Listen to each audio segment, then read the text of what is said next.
Hello, कैसे हैं आप सब। आई होप आप सब अच्छे होंगे। मैं भी अच्छी हूँ।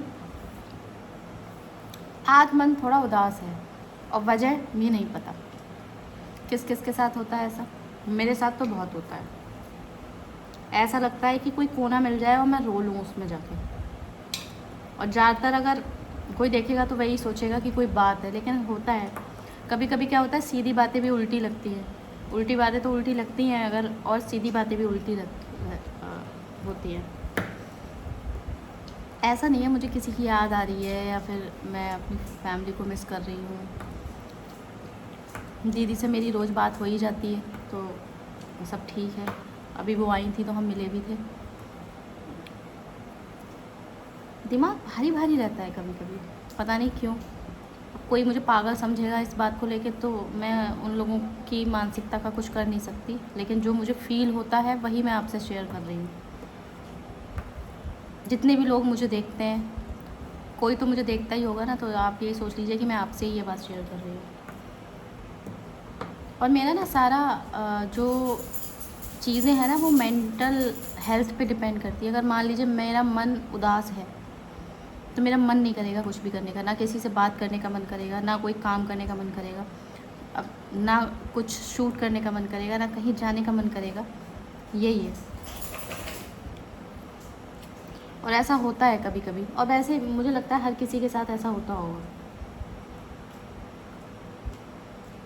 कहीं जाना है नहीं क्योंकि मौसम है ख़राब और अरुण का कुछ पर्सनल काम है। वैसे मुझे राजेंद्र नगर जाना था क्योंकि भगवान जी का जो मंदिर का जो आसन है ना वो बहुत डार्क कलर का है, रेड कलर का, और भगवान जी भी डार्क डार्क कपड़े पहने हैं तो हो सकता है उनको गर्मी लगती हो।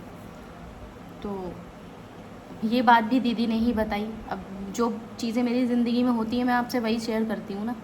ऐसा थोड़ी ना है कि मैं अपनी तरफ से दीदी दीदी करती रहती हूँ। सारी चीज़ें बताने वाली ही वही हैं। वही बता के गई थी कि तुमने जो डार्क कलर का कपड़ा मतलब बिछा रखा है, लाइट कलर का कपड़ा बिछाओ और सब भरे भगवान जी को हल्के हल्के कपड़े पहनाओ। ये ज़्यादा रेड और ये नहीं, हल्के कलर के कपड़े पहनाओ। और अगर नीचे बेस हल्का रखना है तो भगवान जी के कपड़े डार्क चलेंगे। लेकिन अभी वो है ना, क्या कहते हैं, गर्मी इतनी पड़ रही है तो वही है। तो आसन का कपड़ा लेना था और लड्डू गोपाल जी के लिए जब जाती हूँ तो कुछ ना कुछ ले ही आती हूँ, तो वो भी लाना था। लेकिन आज हम जा नहीं पाएंगे, अब हम जाएंगे फ्राइडे को। बस यही है। जिम का भी कुछ कंफर्म नहीं है, जिम जाऊंगी भी या नहीं जाऊंगी, क्योंकि मैं अगर यहाँ से खुश रहती हूँ तो सब कुछ करने का मन करता है, यहाँ से उदास रहती हूँ तो फिर कुछ करने का मन नहीं करता। देखते हैं कि जाते हैं या नहीं। और जबकि अरुण मेरा वो ख़त्म हो गया था, अरुण ले आया, ये भी ले आया है और प्री वर्कआउट भी ले आया है।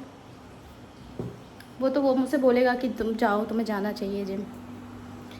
मतलब उसको भी मैं इरिटेट कर देती हूँ कभी कभी। कोई वैसे ये बताएगा नहीं, बट मैं वो हूँ जो बता देती हूँ अगर मेरी तरफ से कोई कमी होती है। वो समझ ही नहीं पाता कि मैं मतलब अरुण मेरी लाइफ में बहुत इम्पोर्टेंट है। हर किसी का हस्बैंड होता होगा, कोई बड़ी बात नहीं है ये, क्योंकि उसी के आगे पीछे मेरी पूरी ज़िंदगी है ना। तो जब मैं उदास होती हूँ तो मुझे उसकी सही बातें भी गलत लगती हैं और अक्सर हमारी बहस हो जाती है। अक्सर,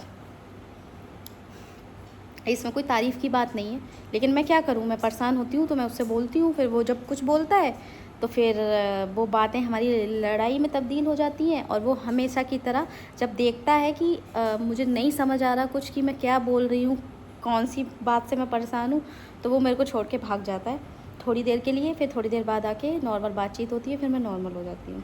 ये होता है।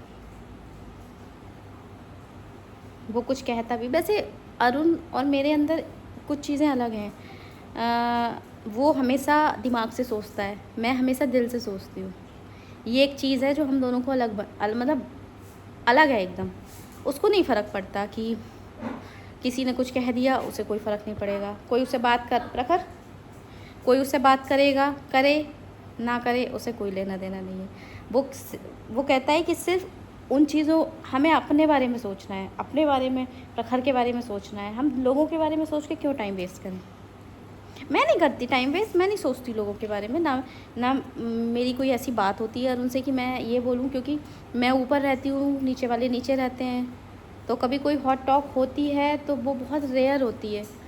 और अब मैं उन चीज़ों से भी बचने की कोशिश करती हूँ, क्योंकि अब हूँ मैं सोशल मीडिया पे।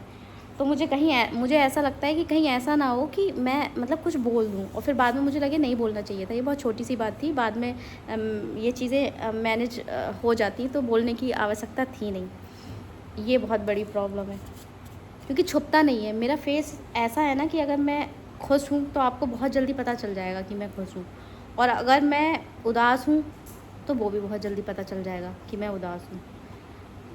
तो बस कुछ टाइम मैं ना एक चीज़ बहुत मिस करती हूँ।